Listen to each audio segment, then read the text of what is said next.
마태복음 21장 12절 들어갈 차례인데요. 저번에 호산나 다윗의 자손이 하면서 예수님이 올라오셨습니다. 그때 우리가 같이 봤던 게 스가랴서인데, 스가랴서를 물론 그 나귀 새끼를 타고 오시는 거, 그 스가랴서 9장의 말씀이 인용이 되기 때문에 스가랴서를 봐야 된다 그렇게 생각을 했었고요.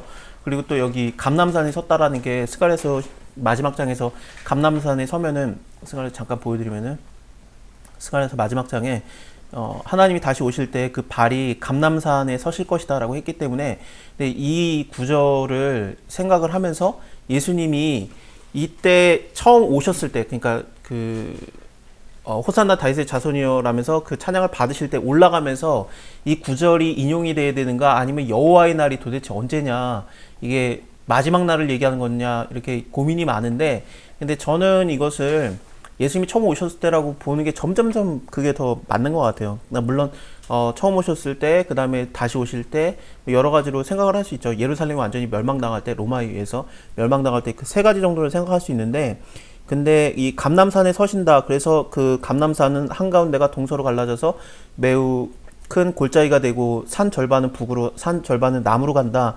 이 구절이 나오는데, 이것은, 그리고 또 마태복음의 21장 이 부분을 보면은 예수님이 지금 감람산에 서셨기 때문에, 감람산 bet박에 이르셨기 때문에, 이 구절은 예수님이 지금 그 스가랴서 14장의 말씀은 지금 이루어진다라고 보는 게 맞는 것 같아요. 그렇게 되면은 뭐가 되냐면요, 여기 뒷부분에 먼저 말씀을 드리겠습니다만, 너희가 기도할 때 이 산을 들어서 저리로 옮길 수 있다, 이 산을 들어서 바다에 던지우리라 해도 될 것이다, 믿음이 있으면 그렇게 된다, 이거를 말씀하시는데, 이게 뭐가 되는 거냐면은, 그러면은 스가랴서의 말씀한 대로 감람산에 서실 것이고, 감람산에 섰을 때 감람산이 이제 반으로 쪼개져서 저쪽으로 날아가고 저쪽으로 날아가고, 가운데에 큰 구덩이가 생긴다는 거, 골짜기가 생긴다라는 거, 그것이 지금 예수님께서 이것이 이루어진 거다라고 말씀을 하시는 겁니다. 그러니까 스가랴서 14장의 말씀은 예수님이 처음 오셨을 때 이때를 얘기하는 걸, 그러니까 십자가 지시러 올라가는 그때를 얘기하는 거죠. 그래서 여호와의 큰 날은 예수님이 십자가 지시는 날입니다. 자, 성전에 들어가서 성전 안에서 매매하는 모든 자들을 내어 쫓습니다. 성전 밖에서는 매매해도 돼요.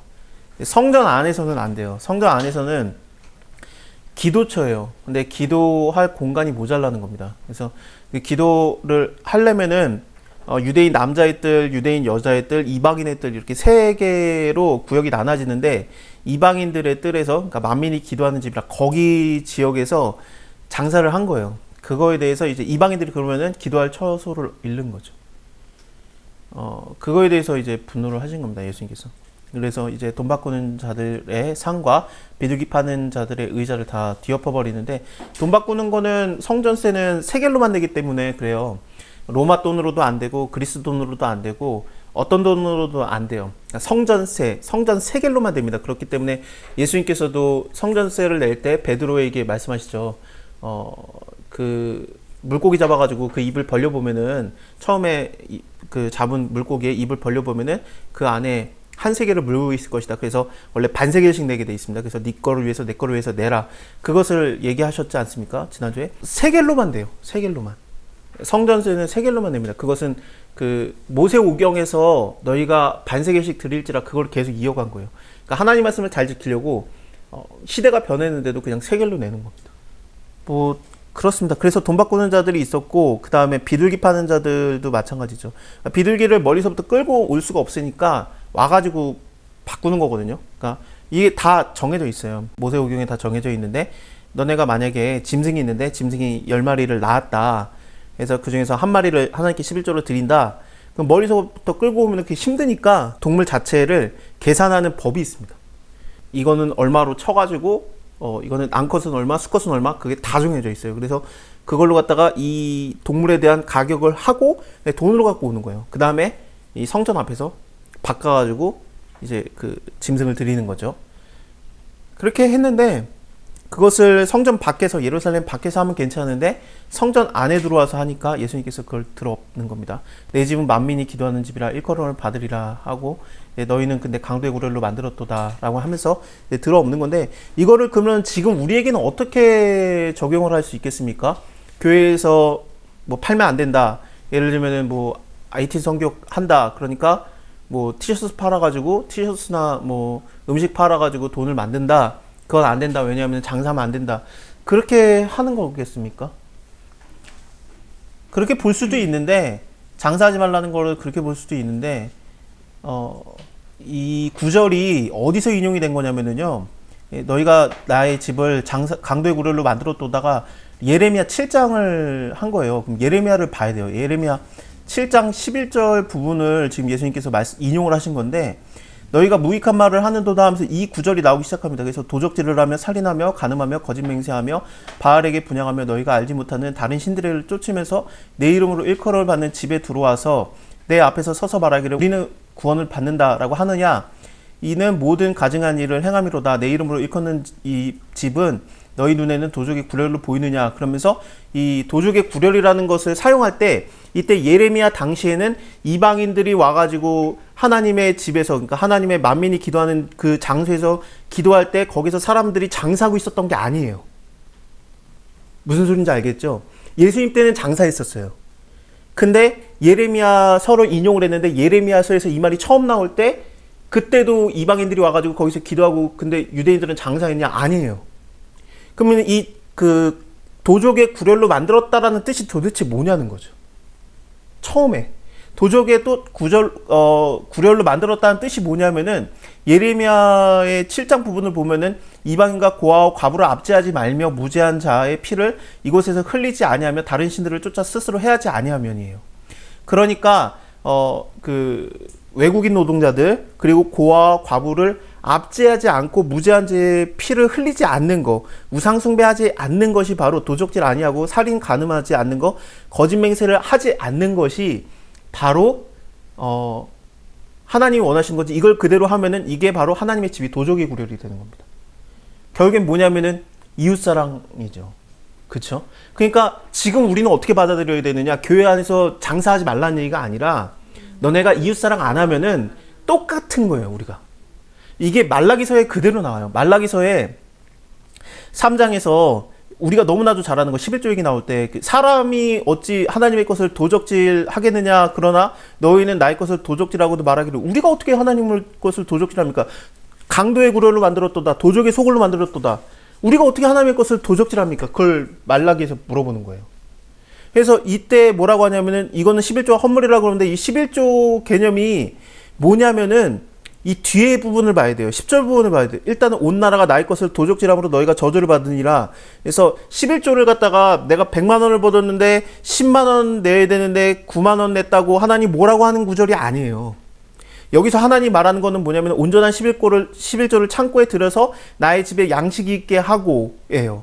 그러니까 11조는 뭐냐면은 하나님의 집에 양식이 있게 하는 겁니다. 이 양식은 어디다 쓰이냐면은 여기 그 5절에 나오는 그런 것들과 연결이 되는 겁니다. 그래서 내가 심판하러 너희에게 임할 것이라 술수하는 자에게와 간음하는 자에게와 아까 그 간음 뭐 거짓 맹세 똑같지 않습니까? 예레미야 7장과 거짓 맹세, 품꾼의 싹에 대해서 억울하게 하며 이게 피 흘리게 하는 자들이죠. 그래서 그들 걸 빼는 거 과우 고아를 압제하며 아예 그 예레미야 7장 강도의 구렬을 만들었더라 도적의 구렬을 만들었더라 똑같아요. 나그네를 억울하게 하며 거기 예레미야에서는 이방인이라고 나왔었습니다. 그래서 같은 내용인데 이거에 대해서 얘기를 하시는 거예요. 그러니까 결국엔 뭐냐면은 내 집에 양식을 있게 하는 게 11조고 그 양식으로 갖다가 어떻게 하냐면은 그들을 그 먹이는 게 이웃사랑하는 게 지금으로 말하면은 사회복지 개념인 겁니다.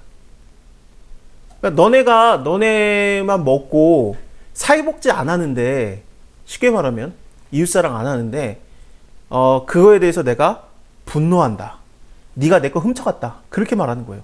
그렇게 되면은 좀 온전한 것 좀 드려봐라. 왜 온전한 걸 얘기하냐면요. 1장 때문에 그래요. 1장에서 하나님에게 드릴 때 1장 8절에 보면은 만군의 여호와가 말하노라 너희가 눈먼 희생으로 드리는 것이 어찌 악하지 아니하며 저는 것 병든 것으로 드리는 것이 어찌 악하지 아니하느냐 그러면서 하나님한테 드릴 때 그러니까 하나님의 창고에 양식을 쌓아서 그 양식이 가난한 자에게 전해질 때 그 가난한 자에게 전해지는 양식을 내가 어차피 못 먹을 거 눈먼 거 병든 거 저는 거 그래서 이걸 먹으면 내가 죽을 것 같은 거를 드린 거예요. 지금으로 따지면 뭐 그 돼지 콜레라 걸린 거, 조류 독감 걸린 거 그런 것들을 갖다 땅에 묻지 않고 이걸로 갖다가 사람들한테 베푼 거예요. 어차피 내가 못 먹으니까 이거를 갖다가 내가 그냥 버리느니 하나님한테 드리고 난 예배 드렸다 그런 거예요. 근데 그게 가난한 자들에게 가서 그들이 먹어야 되니까. 내가 이거 받겠냐는 거예요. 하나님이. 안 받겠다는 거예요. 너희 총독한테 한번 드려봐라. 그가 너를 기뻐하겠느냐? 가답하겠느냐? 나 이거 안 받겠다. 제발 좀 이것 좀 그만 갖고 와. 누가 이 성전문 좀 닫았으면 좋겠다. 이거 좀 못 갖고 오게. 그렇게 말씀하십니다. 아예. 이거 좀 닫아라. 나 이거 안 받겠다. 그래서 좀 깨끗한 거 좀 드려라. 그래서 하나님이 이게 깨끗한 거 드려라, 온전한 거 드려라, 온전한 11조를 드려라가 뭐냐면은 그 사람들이 이거를 갖다 구제를 하는데 도저히 받으면은 더 안 좋은 거. 그런 걸로 좀 하지 말라는 거예요. 하나님이 거 원하는 거 아니니까. 나 안 받겠다는 거죠. 왜냐하면 소자들은 하나님의 자녀들 아닙니까? 너 소자한테 함부로 대하는데 온전한 거 좀 드려. 너 그거 그 돼지 콜레라 드린 거 걸린 거 드린다고 네가 그거 좀 아낀다고 네가 부유하게 되는 거 아니다. 나한테 좀 똑바로 된 거 드려봐라. 그러면 내가 하늘문을 열고 너에게 쌓을 곳이 없도록 분나 한번 봐라. 그 말투입니다. 내가 11조 드리면 무조건 하나님께서 뭐 복을 쏟는다는 얘기 물론 맞아요. 근데 그 개념이 아니라 개념 자체가 뭐냐면은 내가 이웃사랑하기 위해서 내가 먹을 만한 거, 내가 쓸 만한 거를 드리면 그게 이웃사랑으로 전해지면은 이게 좀 더 싼 걸 할 걸. 좀 더 내가 필요 없는 걸 할 걸. 그렇게 생각 안 해도 그거 네가 손에 요만큼 본다고 생각하지 내가 너한테 이제 붓는다니까. 그런 뜻입니다. 그래서 붓는 거를 어떻게 붓느냐? 그럼 하늘문이 열려가지고 어떻게 부어지느냐? 이스라엘 사람들도 맨날 원했어요. 예수님한테 하늘의 표적을 구하고 그랬지 않습니까? 오병의 기적을 본 다음에 땅의 기적이니까 그거는 하늘에서 쏟아지는 기적을 원했어요. 모세는 하늘에서 양식을 줬나이다 그러면서 예수님이 모세가 준 거 아니야. 하나님이 준 거지. 내가 하늘에서 줄게. 내 살을 먹어라. 내 피를 먹어라. 그러면서 사람들이 다 떠났는데 근데 이 땅에서 받는 복이에요. 이거는. 근데 어떻게 받냐면은 하늘문을 열고 복을 쌓을 곳이 없도록 붓나. 이거는 어떤 식으로 붓냐면은 11절에 그 내용이 나옵니다. 내가 너희를 위해서 황충을 금하며. 이 황충을 금한다라는 것은 재앙이 일어나지 않는다는 겁니다. 메뚜기 떼들은 메뚜기가 하나하나 다녀요. 그래서 먹는데 이게 막 그 잡으면 잡히고 뭐 우리가 뭐 잡아서 구워 먹을 수도 있고 메뚜기가 먹어봤자 쌀 몇 알 먹고 그러는데 근데 메뚜기가 어느 분량이 차면은 그래서 때가 딱 만들어지면은 색깔이 얘네들이 더 이상 보호색을 안 해도 되는 거예요. 그러면은 이게 풀색에서 황색으로 바뀝니다. 그게 황충이에요. 그래서 군집이 만들어지면은 황색으로 변하고 그게 전에는 하나하나 뛰어다니고 그랬었는데 이제는 무리로 다녀요. 그럼 재앙이 되는 거예요. 하나님께서 너희에게 황충을 금하면 그러니까 너희에게는 재앙이 임하지 않는다는 겁니다. 마치 그 10가지 재앙 때 이스라엘 사람들에게는 재앙이 임하지 않았던 것처럼 재앙 피해갈 수 있어요. 어떻게 해야 피해갑니까? 우리가 하나님의 주시는 마음을 품고 이웃사랑하면 그것으로 인해서 하나님이 돕겠다는 겁니다. 내가 너에게 재앙이 임하지 않게 하겠다. 그리고 또 너의 토지의 소산을 멸하지 아니하며 내가 토지에서 뭔가 소산이 나야 되는데 내 땅에서 소산이 나야 돼요. 저 땅 말고. 뭐 경제가 다 풀려도 경제가 다 살아나도 나는 안 살아나면 그게 끝 아닙니까? 그러니까 내 땅에서 살아나야 돼요. 내 땅에서 살아나고 그 다음에 너희의 밭에 포도나무의 과실이 기한 전에 떨어지지 아니하리라. 포도나무는 예나 지금이나 가장 극상에 부유한 사치스러운 열매입니다. 그래서 그것을 갖다가 가장 수입이 되는 거 그것을 갖다가 하나님께서 네가 고수입을 얻을 만한 거 그래서 네가 열매를 맺기 위해서 투자하고 기르고 지키고 그랬던 거 그것이 그 기한 전에 떨어지지 않게 하겠다. 그게 하나님께서 말하는 온전한 11조를 드렸을 때 주시는 하늘문을 열고 복을 쌓을 곳이 없도록 붓는 하나님의 방법입니다. 너희 땅이 아름다워지고 열방이 너를 복되다고 하리라. 만군의 여호와의 말이라. 이게 예수님이 말하시는 지금 마태복음에서 말하시는 강도의 구로를 만들었느니라라는 거랑 다 연결을 지을 수 있어요. 그래서 하나님의 집을 강도의 구로로 만드는 것은 결국엔 뭐냐면 내가 그 이웃사랑하냐라는 거죠. 네가 안 한다. 그러면은 내가 말한 걸 안 한 거니까 결국엔 바알신을 섬긴 거지. 예레미야서에서 니네가 바알을 우상으로 쫓으면 이게 된 거예요. 그러니까 네가 재물신을 쫓은 거지. 내가 진짜 신인 내가 말한 거 뭐냐? 이웃사랑해. 그럼 내가 너한테 붙는다니까. 그거였던 거예요. 근데 사람들은 바알을 숭상하니까, 재물을 숭상하니까 남의 것을 도적질하고 살인하고 간음하고 거짓 맹세하고 남의 것들을 갖다가 뺏었고 그랬던 겁니다. 압제하고. 그거를 말하는 거죠. 이런 상황이었습니다.